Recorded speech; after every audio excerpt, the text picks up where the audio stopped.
오늘은요, 책을 읽고 왔어요. 저번에 이 책, 연년세세. 이 책을 읽기로 약속을 하고, 저는 그냥 선물 받은 책이라서 올해 첫 책으로 이걸 읽어올게요 라고 했는데요. 황정은 님이 이렇게 유명하신 분인지 몰랐어요. 저는 그냥 이 책을 읽고 나서 무심코 이분은 어떤 분인지 그냥 몰라서 찾아봤는데 굉장하시더라고요. 황정은 작가 연년세세 딱 쳤더니 소설가 50인이 뽑은 올해의 소설 1위에 황정은 연년세세. 대단하죠? 기사가 있었어요. 제가 소설을 몰라도 너무 몰랐던 거죠. 이 책을 딱 보면요. 짜잔, 책을 보면 일단 작가님을 보고요. 제목을 보고요. 목차를 봐요. 그 다음에 작가의 말을 보게 되죠. 근데 이거는 이 책은 특이하게 앞에 안 있더라고요. 뒤에 있어요. 작가의 말. 그래서 작가의 말을 읽다가 궁금해지기 시작한 거지. 아, 이걸 나중에 볼 걸. 작가의 의도 나중에 봤어야 되는데 싶었는데요. 일단 연작소설, 소설집, 장편소설 이렇게 있어요. 연작소설, 연작소설 아시나요? 자, 봅시다. 소설, 연작소설, 장편소설 뭔지 봅시다. 지식백과에 물어볼게요. 여러 개의 이야기를 차례로 연속시키는 배열 방식과 유사한 형태로 볼 수 있다. 종종 몇 사람의 작가가 하나의 주제 아래 한 부분씩 맡아 짓거나 그래요. 이분도요. 목차를 보면 4가지의 이야기를 하고 있어요. 파묘, 하고 싶은 말, 무명, 다가오는 것들.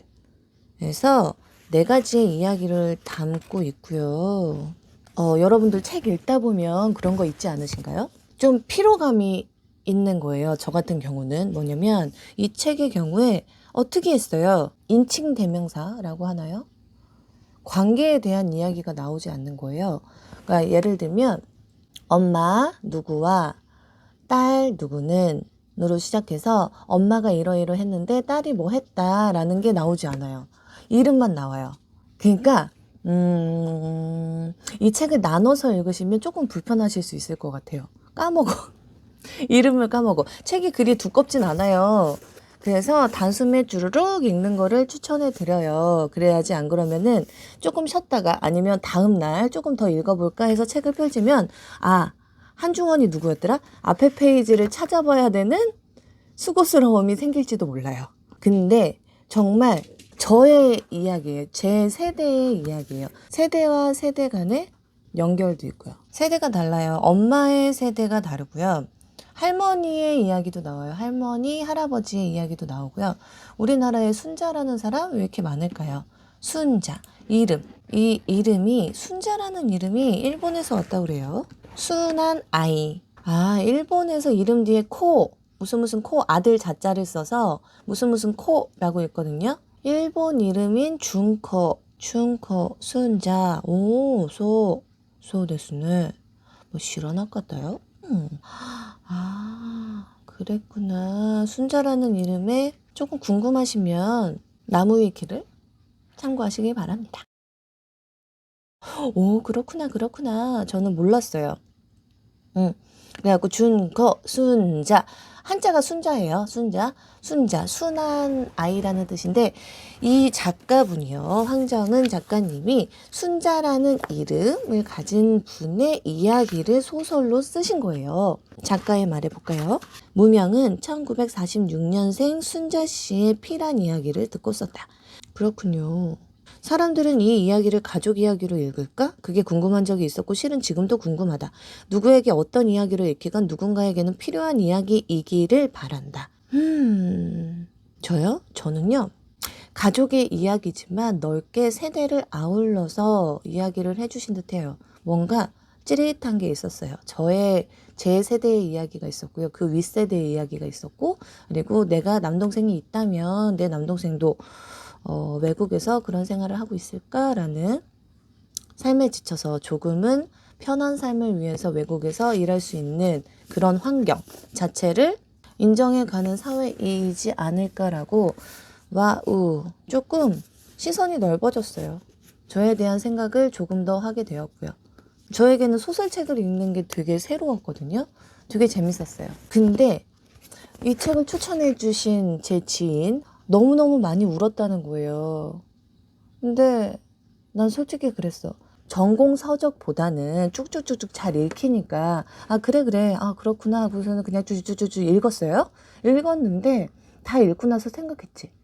내가 어느 타이밍에 눈물이 났어야 됐지? 라는 생각을 했어요. 눈물이 안 났어요. 눈물을 흘렸어야 됐나? 그 친구는 눈물이 났대. 제가 감정이 왜 말랐을까요? 그럴 수도 있는데 책을 아직 즐기지 못하는 것 같아요. 제 생각에는. 아직까지 나에겐 책이 공부인 것 같아요. 그래서 일단 공부를 하지 말고 즐기자 라고 생각을 하고 있고요. 조금 제가 책을 많이 읽어봐야 여러분들께 많은 이야기를 할 수 있을 것 같았어요. 근데 이 책에서 작가님이 어떤 이야기를 하고 싶었을까를 생각하다 보니 그냥 세대에 아우르는 연년세세 연세세 무슨 뜻일까요? 잠깐만. 해마다의 힘준 말이라고 해요. 해마다 해가 지나면 세대가 변하면 같은 배경 안에서 같은 이야기지만 어떻게 느끼느냐는 다르겠죠? 어떻게 그걸 이겨내는 방법도 다를 거예요. 되게 소름 끼쳤던 게 뭐냐면 작가님의 의도겠죠. 책에서 얘기하는 순자 사실은 그게 나야 라고 얘기하는 부분이 있거든요. 소름 끼쳤어. 어떻게 그렇게 쓰실 수 있어요? 그랬어. 옛날 분들이 고생을 한 거를 얘기를 담으면 지금 사람들은 공감하지 못할 수도 있겠다라는 생각을 했어요. 그래서 이 책은 딱 제 세대에 읽으면 괜찮겠다. 공감할 수 있겠다. 그리고 엄마를 조금은 이해할 수 있겠다. 그리고 세대별로 우리 윗세대는요 X세대죠. 그리고 저 같은 경우는 Y세대예요. 그리고 Z세대가 있고 우리 아가 같은 경우는 알파 플러스 알파 할 때 알파 세대라고 부르잖아요. 한 시대를 다 읽어보려면 어떠한 관점에 어떠한 작은 거 하나라도 그것에 대해서 알아보려면 시대상을 읽어야 되고요. 그 시대상을 읽으려면 세대별로 어떻게 변해왔는지를 보잖아요. 딱 그건 것 같아요. 우리나라가 여자의 입장이 분명히 여자의 이야기만 한 건 아니지만 어쨌든 여자의 입장으로서 상황 같은 것도 파악할 수 있는 부분들이 있었던 것 같아요. 잘 살기. 그런데 그건 대체 뭐였을까 하고 이순일은 생각했다. 나는 내 아이들이 잘 살기를 바랐다. 끔찍한 일을 겪지 않고 무사히 어른이 되기를, 모두가 행복하기를 바랐어. 잘 모르면서 내가 그 꿈을 꾸었다. 잘 모르면서. 황정은님의 연년셋에 동영상이 있어요. 낭독 티저가 있네요. 낭독 티저 한번 볼까요? 왼손잡이세요. 왼손잡이. 너무 매력있죠. 왼손잡이.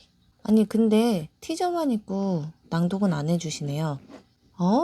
소설가 50인이 뽑은 올해의 소설 2년 연속 1위에 올랐대요. 와우. 그랬구나. 그래요.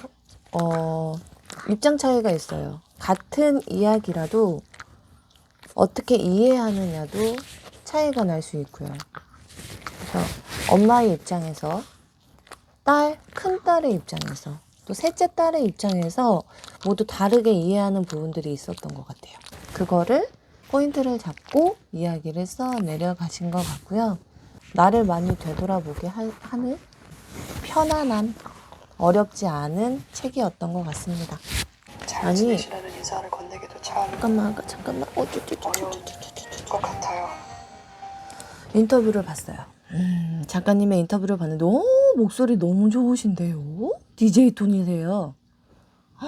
DJ처럼 정말 나긋나긋하고 되게 무게감 있는 목소리로 말씀을 조곤조곤 해주셨습니다.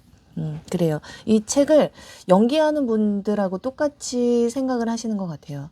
본인은 책을 쓰고 있는 걸 굉장히 좋아한다. 그래서 이걸 하는 것 같다.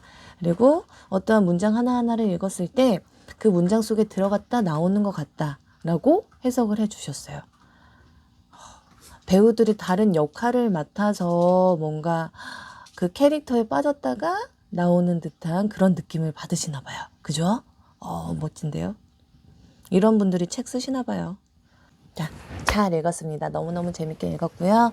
그리고 별 어려움 없이 읽어내려간 책이지만 뭔가 다름이 있었어요. 그리고 윗세대에 대한 이해도 필요했고요. 그리고 그 세대 말고 나의 세대, 그리고 앞으로 펼쳐질 나의 아이가 나를 어떻게 볼지에 대한 고민도 같이 하게 된 그런 시간이었습니다. 너무너무 즐겁게 잘 읽었어요. 연년세대. 자, 오늘은 여기까지.